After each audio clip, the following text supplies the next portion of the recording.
नमस्कार सबैजनालाई स्वागत छ मेरो ब्लगमा। ब्लग भन्दा पनि आज चाहिँ मैले सर्टेन योगाको आसनाहरू सिकाउन गइरहेको छु।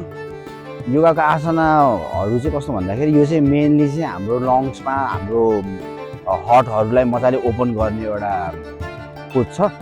त्यसलाई चाहिँ त्यसको गर्न त्यसरी क्रस गर्नुहोस् हैन, अनि आफ्नो चेस्टलाई मजाले खोल्नुहोस् के। आफ्नो चेस्टलाई खोल्दाखेरि चाहिँ के भयो भन्दाखेरि श्वास भित्र जाँदाखेरि चाहिँ हाम्रो लङ्स पुरै फुल्छ नि त। फुल्दाखेरि चाहिँ हामी लङ्सलाई पनि फुलाउनु पर्छ क्या। फुलाउँदाखेरि हामी स्ट्रेच गर्ने हो त है। एकचोटि हेर्नुहोस् त, ब्रिथ इन गरे श्वासलाई भित्र हाल्ने है, खुट्टालाई 1 इन्चको ग्यापमा राख्ने है, अनि बिस्तारै श्वास लिँदै पछाडि जानुहोस् है।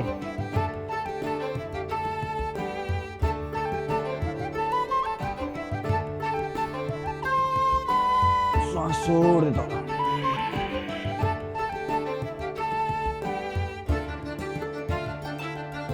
फेरि श्वास लामो श्वास भित्र लिँदै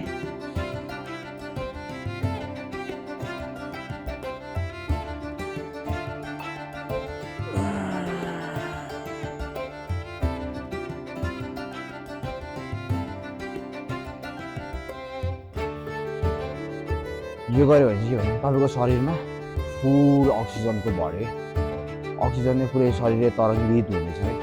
जति पनि ब्लकेजहरू, नसामा भएको ब्लकेजहरू, छातीमा चेस्टमा भएको ब्लकेजहरू, पेटमा भएको कन्स्टिपेसनहरू सबै मजाले तन्किने, क्लियर हुन्छ क्या।